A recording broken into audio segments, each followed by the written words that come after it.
Hi, let us start with the next data structure, that is graph. Now, previously we have seen the data structure, tree data structure. It is a non-linear data structure. Similarly, graph is also a non-linear data structure. Now, there is a minor change or minor difference between trees and graphs. Inside your trees, it was a hierarchical structure wherein no loops were allowed. Loops, it means the child node would never be connected to the parent node. Fine. So, or you can say any leaf node would not be connected to its ancestor node. Fine. So, in this data structure graph, the loops are allowed between the nodes. So, for example, if there is some figure like this, so this is your graph structure.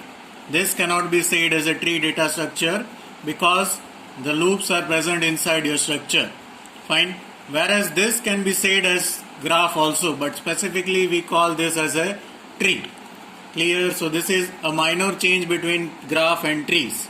Now let us see the representations of graph in your computer. Representations of graph. We had seen the representation of trees. It was represented either in sequential manner or in linked list manner. Now let us see the representation of graph. So for that there are two representations. The first one, that is adjacency matrix, and second one, that is adjacency list. These are your two different representations through which a graph can be represented inside a computer. So for this, let us take an example. I am drawing a simple graph in order to explain you how it is being stored in adjacency list and adjacency matrix inside your computer. So first let us go with adjacency matrix. Now the name itself suggests the graph would be represented in the matrix form. All of you would have learned what is matrix in your mathematics. Now in this adjacency matrix form, you need to generate a matrix of n cross n, where n is the number of nodes of graph.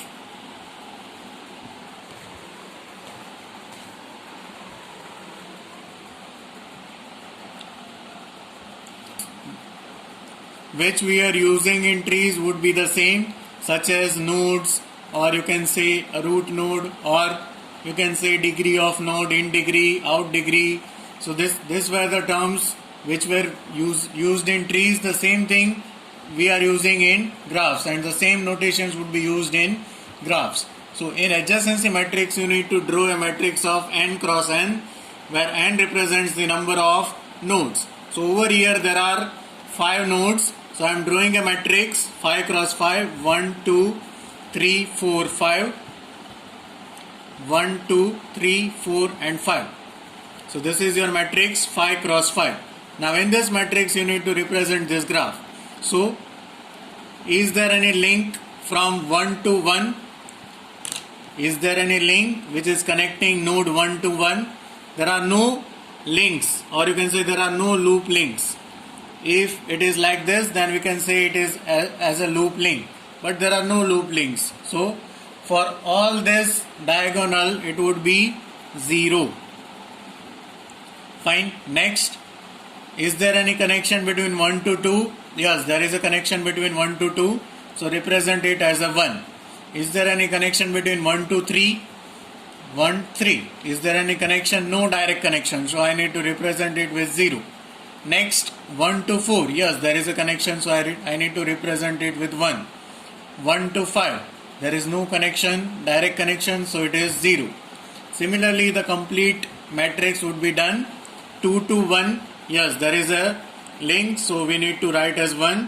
2 to 3. Yes. 2 to 4. Yes. And 2 to 5. Yes. Next, 3 to 1. No. 3 to 2. Yes. 3 to 4, no. 3 to 5, yes. Next is 4. 4 to 1, yes. 4 to 2, yes. 4 to 3, no. and 4 to 5, yes. Last 5, 5 to 1, no, 5 to 2, yes, 5 to 3, yes, and 5 to 4, yes. So this is your representation of this particular graph in adjacency matrix form, and this would be stored inside your computer. We cannot draw a graph like this inside your memory in order to store, so it would be stored inside your computer like this. So let us say that this is your I and this is your J. So adjacency list can be represent or can be defined as A of Ij is equals to 1 if there is an adjacent node. I and J are adjacent nodes, then you need to represent it as a 1, and else you need to represent it by 0. So according to definition, let us take a node 2. The adjacent nodes of 2 are 1, 4, 5 and 3. So all of them are 1 and there is no loop, so it is 0. Fine. Now graphs. Now same graph, let us try to represent it in the form of adjacency list.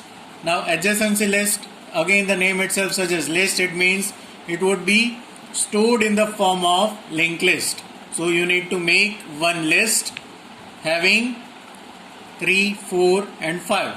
Initial 5 nodes, or in general form having n initial nodes. Now 1 is connected to 2.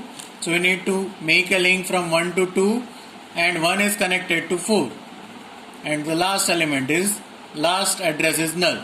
So it is a linked list representation. 1 is connected to 2 and 1 is also connected to 4. For 2 it is connected to 3, 4 and 5, and also it is connected to 1. So this is your link representation. 3 is connected to 2 and 5.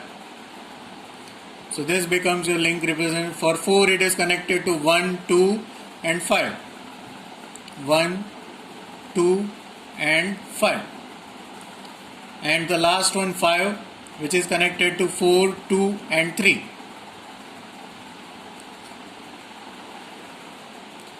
So in this, the order doesn't matter, but you need to just represent the links which are being directly connected to the particular node. Or you can see the adjacent nodes would be written over here and it would be in a linked list form. Now, where to use particular representations? Now, adjacency matrix is used whenever your graph is a dense graph. So adjacency matrix is useful whenever the graph is dense graph. And if your graph is sparse graph, at that time it is more feasible to use adjacency list representation. Dense graph, it means there are more edges, or the graph is densely connected. At that time we are using adjacency matrix. Whereas the graph is sparsely connected, at that time you would be using adjacency list. So there is no fixed representation that you need to use only this, but it depends upon your application as well as the density of the graph. However, there are many representations of the graph, but these two are the important and basic representations which would be generally used. So this is explained over here. So in this, in simple terms, adjacency matrix is it will draw a matrix of n cross n.